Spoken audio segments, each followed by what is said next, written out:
Hello and welcome to the Be Glad movement. My name's Pollyanna and I'm on a mission to bring you as many stories as possible of good coming out of bad and reasons to be glad. And today I'm joined by Gulwali. Thank you so much for joining us. Say hello. Hello, hi Paulina. Thanks for having me. It's good to be with you. Thank you. I'm excited because this is quite an unusual story. Well, I certainly haven't covered a story like yours before on the Be Glad movement. And I know it's going to be very emotive for lots of people, especially the mothers in the world and people that have been parted from their families. So I'm going to step out of the way and let you take us back to when you were a young lad growing up in Afghanistan, what life was like before you had to move. Sure. I think when I wanted to talk to you, I thought it was quite difficult because I'm not very glad about what has happened to me, but then it's about, we go through experiences in life, particularly negative experience, and what we make of that experience matters. And I think we all go through struggles and difficulties, but it's important for us to bring ourselves together and to realize things happen for a reason, and ultimately it's out of our control. So it's not really I'm glad about it, but it's more about, okay, it happened, now let's make the most of whatever opportunities and whatever positivity we can take from that. But anyway, so that's exactly what it's all about. Definitely. Yeah. Wonderful. So when I was a child, I was born into a very conservative family in eastern Afghanistan, and my father was a doctor. We had a comfortable life, and from a very young age, I lived with my grandparents in the mountains, which was really wonderful. Had a very nomadic life. We had sheep, and I was a shepherd. I was a skilled shepherd by the age of 7 or so, and then started school. So things was all right, like a normal, ordinary Afghan family in a conservative, traditional household. And unfortunately, things just became really bad when the war started. So the US-led invasion with 48 other countries. And then my home in my country became a war zone. A lot of people lost their lives. There's a UN conservative estimates so far, over 100,000 civilians have lost their lives in the last 18 years. Wow. And many more if you add the security forces. We had about 45,000 security forces dying just in the last 4 years. So it's a tragic that conflicts and events, conflicts and wars force people to flee. So I've been telling my story, and I've written a book about it. Is that I want people to understand that it was not an easy decision for my mom to make when I was at the age 12. That she sent me away alongside my brother, who was a year or so older than me, to leave for Europe. And she told us, no matter how bad it gets, don't come back, and hold on to each other's hands, because she knew that if we were to stay, we perhaps would have joined the Taliban, become fighters, to take revenge for our family members who were killed by US forces. Or Right. it was a difficult situation. Taking revenge was an important aspect of our culture. There was no winning. It was about, it would have been, more loss of lives. So in a way, I'm glad that my mom sent me away, even though she saved me, but she also lost me. So it's a bit complicated. But yeah, I had to go through about 11,000 miles, 10 countries or so before making it to the UK. So I went through a very difficult and hard, maybe that's an understatement. I went through a hellish journey, being imprisoned in almost every country that I went through. Wasn't really treated as a child or even as a human being by the smugglers or the traffickers, as well as even more so by the authorities. So, and what is heartbreaking is it's not just happened to me 12 years ago, it's actually happening to people today. Exactly. Yeah. I just want to go back because I think it's something that often gets overlooked when we see these pictures on the news of people trying to get to safety. Your mum having to tell her little boys to hold on to each other's hands, and actually you did get separated, your brother and you, didn't you? And I can't even I have a son myself. I can't even begin to imagine just pushing him off and saying, don't come back, for your own safety, don't come back. Indeed. That's And what I makes think, me upset. Yeah, sure, please continue. Sorry. I was just going to say, no, I think that's something that, we get caught up in the political aspect and who should look after who. But you mentioned earlier, you were hardly treated like a child, let alone a human being in some of the countries, and looked up. These are children that this is still happening to. And I know you're doing, going back to what we said at the very beginning about being glad. For me personally, this interview, I'm glad about all the things that you are doing now, because of your And I'm experience. glad I'm alive. I mean, there are other people who wasn't as lucky as me. So indeed, that's the point. When I talk to people, I want people to put themselves in the shoes of refugees. We are held at these high standards. We had to be like good refugees. We had to be deserving and so on. The thing is, when mothers have to make this extraordinary journey, like extraordinary decision, like my mother had to do, it's not taken lightly. It's the last result. If I had a choice, I would have stayed. And I remember I was doing a talk recently in North Yorkshire, and a gentleman asked me. He said he was trying to persuade his friends to come to my talk, but he didn't want to come because he said, I should have stayed in Afghanistan and fought. And I was like, well, this is what I would love to have done, but I would have been killed in the process. So sometimes people just doesn't realize the seriousness of the situation, and you have to be faced with extraordinary circumstances to do that. And that's why I've been kind of campaigning and advocating for refugees to be allowed and to be treated compassionately and kindly and to be welcomed with humanity. Yes, yeah. And it wasn't just a case of being able to just simply fight, was it? Because there's that whole allegiance thing, whose side do you fight on and how do you go about Indeed, and surviving? there is no good and bad in wars. War is bad completely. There will be more loss of lives, and that's why a lot of young Afghans, especially youngsters, have been encouraged to do suicide bombing, and there have been all sorts of issues. And the reason Afghans used to be the largest refugee population in the world is because of those complexities and are being kind of washed easily and put into certain situations. Right, yeah. And now you've started a not-for-profit organisation called mybrightkite. Tell me a little bit about the work that they're doing. My Brightkite happened as a show, raising awareness and encouraging an environment of welcome and getting people to be more compassionate. I think people are compassionate. It's just a small minority who are somewhat mean and miserable. But so I was doing all sorts of work around refugee advocacy and campaigning, and then realized I need to do something more practical with young people, with refugees. So my Brightkite came about with a colleague of mine, Nola, to work on inclusions and empowerments of young refugees. So we've been working with people to achieve their full potential and their aspirations. So we have like 5 youth projects. We still do the talks and things, but at the same time, we work directly with young people and families who are affected by the conflicts and who are flown to Britain for refuge. Right. Tell me a little bit about your experience. I know you've already mentioned that you got locked up in most countries that you travelled through. Tell me what it was like when you actually arrived here in the UK. How did the British public or the British services treat you? So I went through about 12 months on the journey, going through back and forth, like being arrested, deported, imprisoned, and so on between like Bulgaria, Turkey, Iran, and then crossing to Greece and the Mediterranean, where I could have almost lost my life and the boat could have capsized and we would have been killed in the last leg of our journey. But we thankfully survived. And there are 6,000 or so people who didn't survive in the last 3 years or so. There are 60,000 refugee deaths across the world in the last few years. It's just crazy. So I go to the UK finally. I was really hoping to be reunited with my brother, but it wasn't so simple. It was very difficult to actually do that. And so the system didn't value me, but the people did. So it took me 2 years to convince authority over my age dispute. That I did not believe I was 13 at the time. They didn't even believe I was an Afghan national. So it was really really unfortunate that I had to go through this, and it took me 5 years to get to be recognized as a refugee by the Home Office. So getting to the UK was not the end. This was the beginning of an end, or the end of the beginning. So it was another battle, another struggle, perhaps more harder because of the system of disbelief and dehumanization by the Home Office, and also feeling unwelcomed and unwanted and treated as a suspect, as a criminal, and so it was not a nice feeling. No, I can imagine. And where did you stay during those 5 years? What were you able to gain some education, or were you just twiddling your thumbs? So I lived in a legal limbo, and the bureaucracy was such that it was really, for the first 2 years until my age was resolved, I was not able to go to school or college because of the difficulties with that.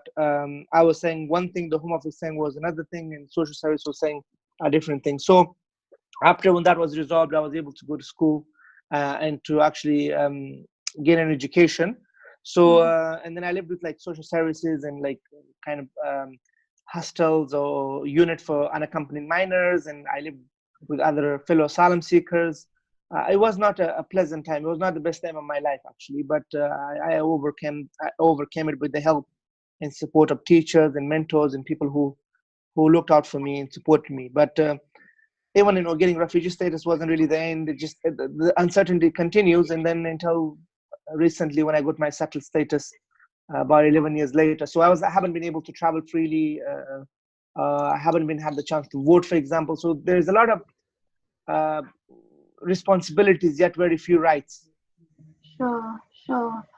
It's interesting you use the words that you haven't been able to work, and I know what you mean is sort of in regards to having a career and earning the kind of income that maybe you would if you were an average Brit growing up and living a life here in the UK. But I know you have actually not been twiddling your thumbs, because when I look at the bottom of your email, I've got my phone here because there was no way I was going to be able to remember everything. Crikey me, you have been busy. You're the co-founder of mybrightkite, which we mentioned earlier, patron of the Separated Child Foundation, chairperson of the Afghan Youth Movement, an ambassador for A World at School, board of trustees of Nomad, the Nations of Migration Awakening the Diaspora, crikey, Justice Subcommittee member, youth ambassador, advisor, refugee rights. The list just goes on and on. This is just a few things I've been doing now, but in the past I have always preoccupied myself with doing whatever. I've been involved with the UK Youth Parliament, with the British Youth Council, with the Children's Society, volunteering, and I won many awards, including Francis Diana Award for campaigning, because I've been doing work around child poverty in the UK. I have won, my school actually named an award after me for overcoming adversities, which is really humbling. And along the way, I have done whatever I could to give back to society, to learn, to get an education. I've been part of a lot of youth in political interfaith groups, and I have been very, very busy doing things that I felt like I want to not just get an education, but actually get involved in the wider community and society. So it's been great, volunteering, meeting people of different cultures and different faiths. It has made me the person I am. So I think I encourage a lot of I encourage young people just in generally to be more engaged and involved in politics, and to have their say, to make sure their voices are heard. And so I've been a campaigner for not only refugees and asylum seekers' rights, but encouraging young people participation and voice in the wider debate in the country. That's amazing. I think the work that you're doing is so important. And for me, I'm going to hold my hands in the air and say, I don't know much about your plight. I don't, and having been led a very privileged life, I know I'm a very privileged person. It's so hard to even begin to understand what it's like. And one of the questions that I wanted to ask you is, what is the biggest, it's a difficult question really, what is the biggest problem that faces, and I don't know whether I'm going to ask whether it faces the children or the parents. What's your vision for the future? If you could have changed the situation for your mother, obviously there would be no war, but how do we get children to safety? What's your vision for getting a child from war zone to safety?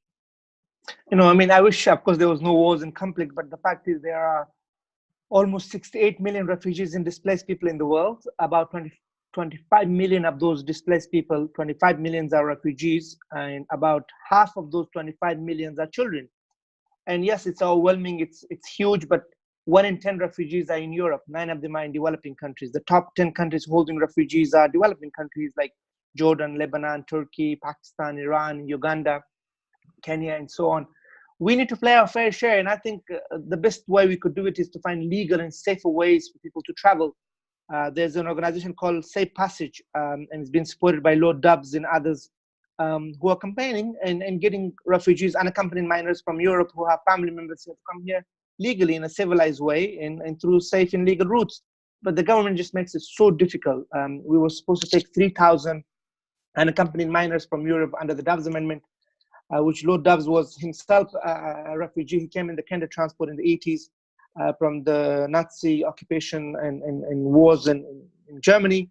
So he's been a huge, admirable campaigner and advocate for unaccompanied minors. And the government kind of reluctantly agreed to take in 3,000 children from Europe who had family members here who were vulnerable, and then made a U-turn on it after 300 or so. And so it was a part of 100,000 unaccompanied minors who entered Europe. I was recently in Athens after 11 and a half years.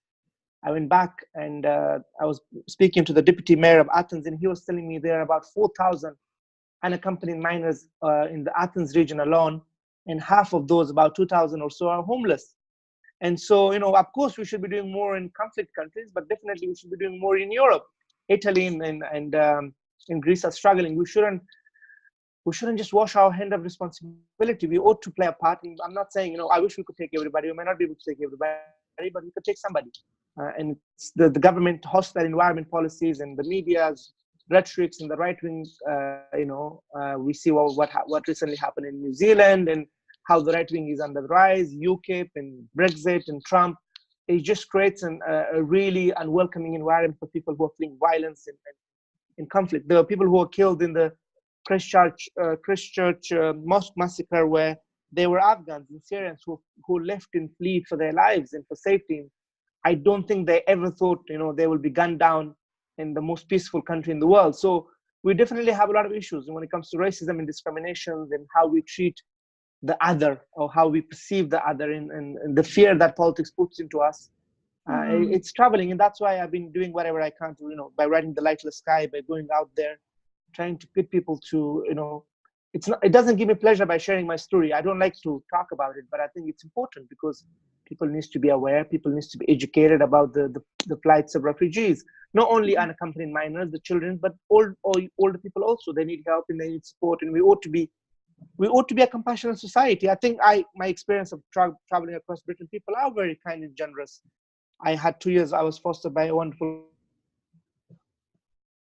warm family love, which I needed the most at the time, and helped me to integrate and help me achieve well at school. Despite English being my fifth language, managed to get 10 GCSEs, went on to do my A-levels, and then, to graduate from the University of Manchester with a degree in politics, and then to do my master's at Coventry recently. All those things I never thought was possible. Along the way, I carried the Olympic torch, and I've done all sorts of amazing things because, I work hard for it. Of course, I was very dedicated and focused. I am, but it's just the government doesn't have the right policy in place. I think we need to be allowing young people to get an education, giving them opportunities, and hopefully, my vision is, you asked, I hope to go back one day to Afghanistan to play a part in peace building and to ensure that mothers wouldn't have to send their young children to safety, to the unknown.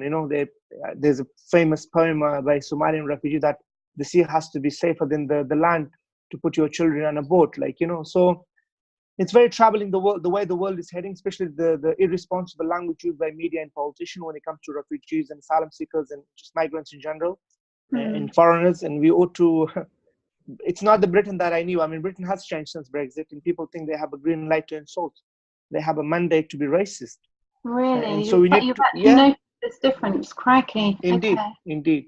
So the thing is, when people could debate whatever they debate, I mean, the issues of sovereignty, a lot of people who voted Brexit, yes, I'm sure they had good intentions, but majority of them had no idea what the custom union is, what a single market is, and whatnot. And then they're mainly voting against immigration. I saw a lot of people from Asian backgrounds, people third generation immigrants here in Bolton who voted Brexit because they didn't like the Europeans, and there were others who voted because they didn't like brown and Muslims. It just, the racism always existed under the surface, but I think Brexit has given the racists an opportunity to come out and to not be politically correct, and it's dangerous. Rhetorics causes problems. We have right-wing attacks and the rise of Islamophobia and anti-Semitism. This is huge issues, and the media is not really willing to discuss it. And it's not just, for me, it's not just being a refugee. It's about, I'm a human being and I ought to be respected and treated with dignity. And what is important is that good people need to show solidarity and stand up. There are far too many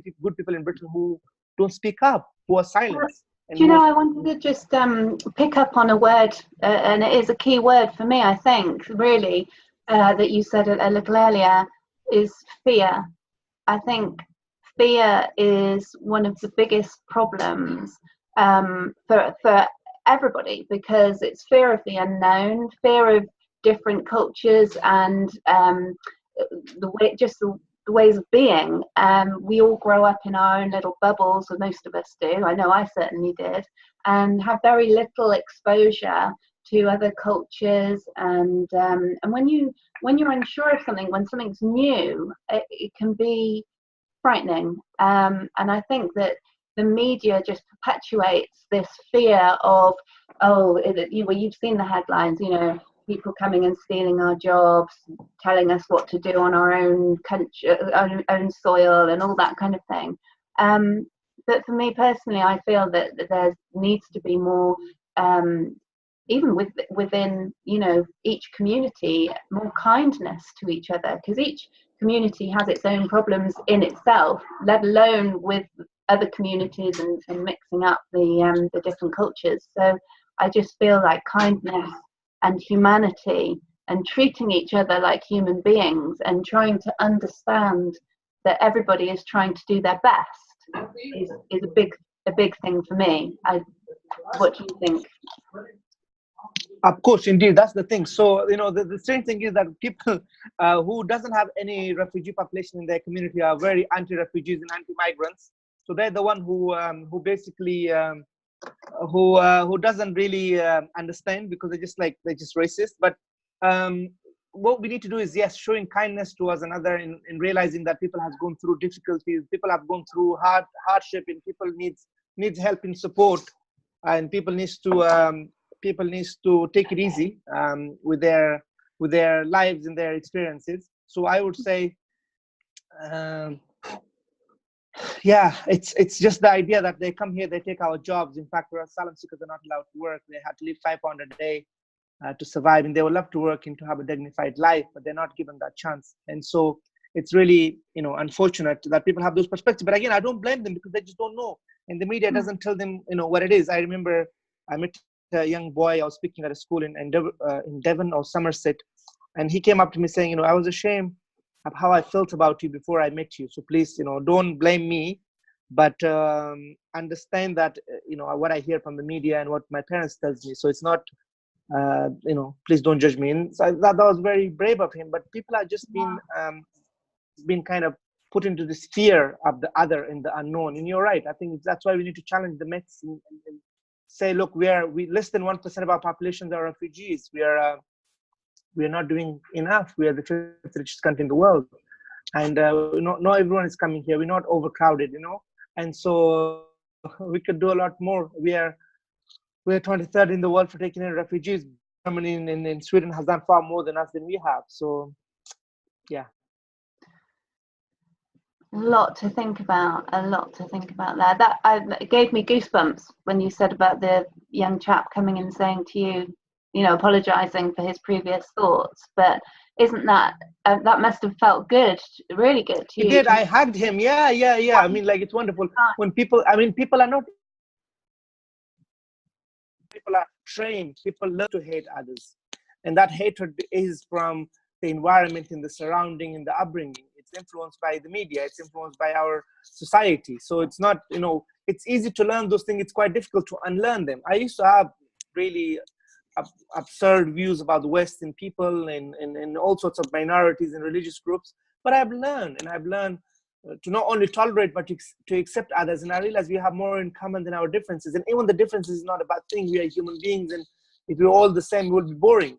And me being here, I'm not taking anybody's job. And I think Britain needs to realize that it has a moral responsibility and a legal obligation in the world to treat people with humanity and kindness, and to show, as you said, to treat people with dignity, and to be humane towards those who are fleeing conflict and wars, and not to see them as criminals and suspects and bunch of liars and bunch of migrants and so on. So we need to be, I think politician has to come out and say, look, what we need to do and why we are doing it. And the thing is, the reason there are, for example, communities like Bolton have more asylum seekers than the whole of Southwest put together.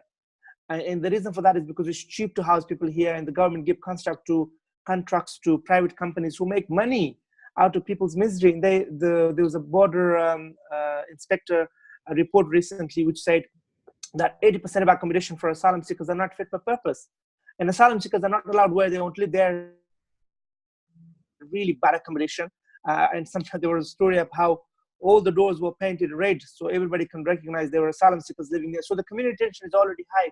People can't get places in schools for their children. People can't get a doctor appointment. People have, see the deteriorations in public services. It's easy to blame it on refugees. Even the fact that refugees are the one not, in fact, using the services, are maybe the one who are supporting the services. You will find refugees as teachers. When they're given an opportunity, they will be the one who are playing a positive role instead of being in need. But at the same time, if they're part of the country, if they pay their taxes, they should be able to use the services. But people are just misinformed. People hear things that are not true. And I think, we're living in an alternative fact world. How do you think we can get the message out there that asylum seekers are essentially exactly that, people that have had to, that you mentioned earlier that you want to go home, you want to see your mother, you want to be part of the community and do grassroots education at home. How do we now get that information out there so that the rest of the population in the UK and Europe and all countries really can be more open and embrace the difficulties and help more? How do you think I think social media is a great platform. I think, the hatred that is coming out of it there, people need to counter that. I think people sitting behind the screen, they say all sorts of things which they wouldn't say in real life. And also media needs to be responsible, as well as politicians and just normal human beings. I think one of the reasons I wrote The Lightless Sky, which was not an easy thing emotionally and mentally, but I did it because I want people to see, I want people to be empowered and to understand the story behind the statistics and numbers and the faces behind those as well.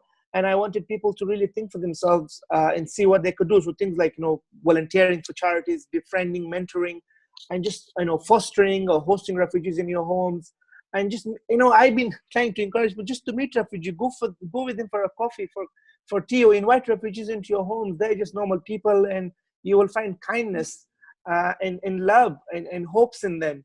They have seen enough violence, and we shouldn't be treating them as criminals. And so it's not easy to get the message out there, and that's why we need people to do their best and to do their part. I mean, it's amazing that there are a lot of organizations and charities who are doing great work. The UNHCR, for example, in the UK, we have City of Sanctuary, Refugee Action Council. There are a bunch of local refugee welcome groups and networks who does brilliant work in welcoming people, but also creating an environment of welcome for people. So, and that's why I've been a small part of the debate and discussion and traveling across the UK, the States, in Europe. And I'm glad the book's published into 8 countries in 7 languages. And so I think, we do what we can to try to change people's perceptions or to challenge it, but also to encourage them to think for themselves, not to just believe everything they hear in the media. So we are not the world capital for asylum seekers. There was a recent bizarre statement by some right-wing politician. Sorry, yeah. Oh, really? Crikey. I was going to say, as an average family living in the UK, how would I go about, I don't know, looking after a refugee, or, it's difficult because of course it is. We don't hear about how to do our bit. We hear the fear factor. So sure. But thankfully, that's a good point. There are a lot of organizations like Amnesty International. There's an organization called Home for Refugees, Refugee Homes, who matches people with refugees and who basically helps match people who need houses in a certain area with people. So there are so many ways when people want to look for it, they can certainly find it. But of course, because you said we don't really hear the positive side of what we should be doing, what we could do in the positive stories. We always focus on the negatives. And that's very unfortunate. So, and that's why I hope people get to read my book and get to understand the journeys, the reasons of me fleeing and why other refugees leave and what happens when we get here.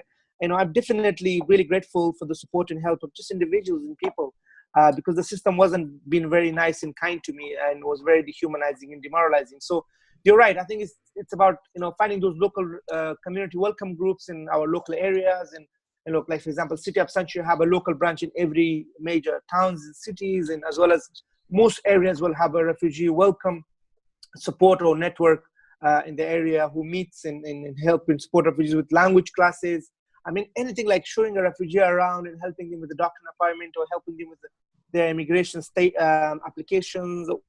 There's so many things we could do which will make this person's life. This, you know, I wouldn't be where I am without the help and support and kindness of individuals and people who just looked out for me and supported me. So we shouldn't feel overwhelmed. We shouldn't feel hopeless and helpless. There are things we could do, and I think we should just get involved and be part of the conversation. Yeah, yeah. I think that's a really important message. Like you say, there are good people out there, but they're not engaged in the conversation yet. They don't actually realize what's needed to be done. There's sort of that level of unconsciousness. That's my issue. I mean, there's so many great people across Britain. Mm. Yeah. They don't write to the MPs. Yeah, they don't actually, you know, talk to the consul. They don't do anything really other than just say, oh, we should be doing something, just a silence majority. Sure. And we live in a culture where we just click like on a Facebook post and think that we've done our bit, when actually it needs to be a little bit more involved than that. Yeah. Certainly. I think fundraising, financial contribution to local charities, giving time, volunteering, writing to MPs, going on demonstrations, and just finding out and educating ourselves, reading about those issues, reading about the people's stories, and finding out from the UNHCR, from the Human Rights Watch and other organizations, Amnesty International, who there are a lot of facts and figures which people don't sometimes like. People just like to, you know, play the emotional card. And also the government needs to have more help and support for local communities, you know, for the communities who needs, who are hosting refugees. They need to be, they're also struggling, there are issues, you know. So there needs to be a more community cohesion aspects of it, and there needs to be a collaborative work with the community as well as with refugees. Yeah, I'm a big fan of volunteering. I think that actually sometimes people mistake volunteering as, oh, they've got to give up their time, and they don't realize that actually by volunteering you gain a lot more than you give. It's not really just about giving away your time. You actually benefit as a human being, because the feel-good factor you get, and not only just the feel-good factor, but the self-reflection when you help people that are maybe not as well off as you are. That's a great point. You know, completely agree. So when I was in Athens, I met a lot of young Brits who were volunteering in the camps. I met a wonderful girl, Brittany. She was telling me she'd been there all year around. She only comes back just once in a while to meet her family here.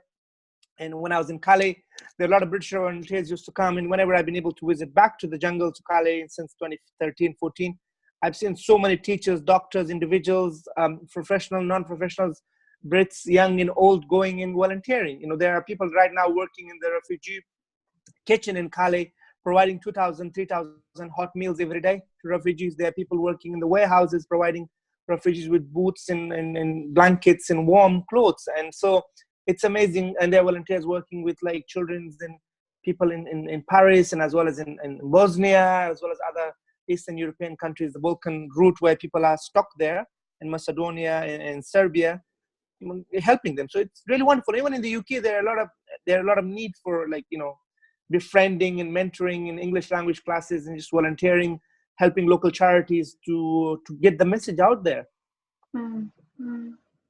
So important. And I think, you know, reflecting right the way back to the beginning, where you said obviously you weren't glad of what happened to you. No one is glad that children are separated from their mothers and sent across countries and seas to safety.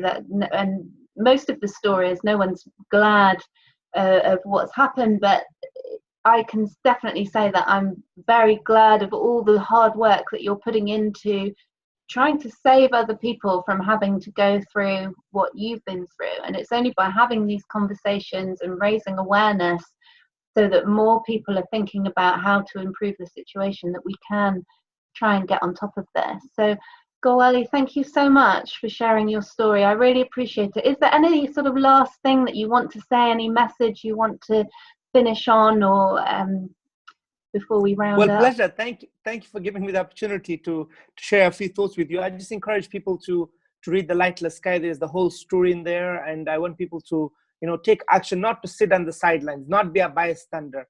If you see racism, challenge it, stand for the victims, and if you have family members, friends who have those unhelpful and discriminatory, racist views, call them out.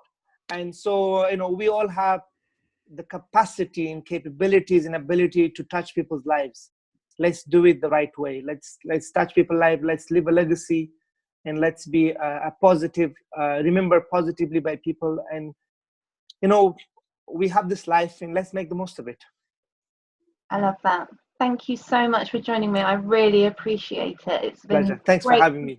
I think we could have talked for ages about lots of different offshoots from your story. So thank you very much. And if you like this video, please do hit the like and subscribe button, and you'll get notifications when new videos are uploaded. You can follow us on Instagram, Twitter and Facebook. If you search for @BeGladMovement, you're bound to find us. And please do get in touch if you've got a story that you'd like to share. It doesn't matter if it's something similar to somebody else's story, because I really do believe your story in your voice has the ability to help someone in their time of need. So please do get in touch. I'd love to hear from you, and I look forward to seeing you in another episode. Many thanks.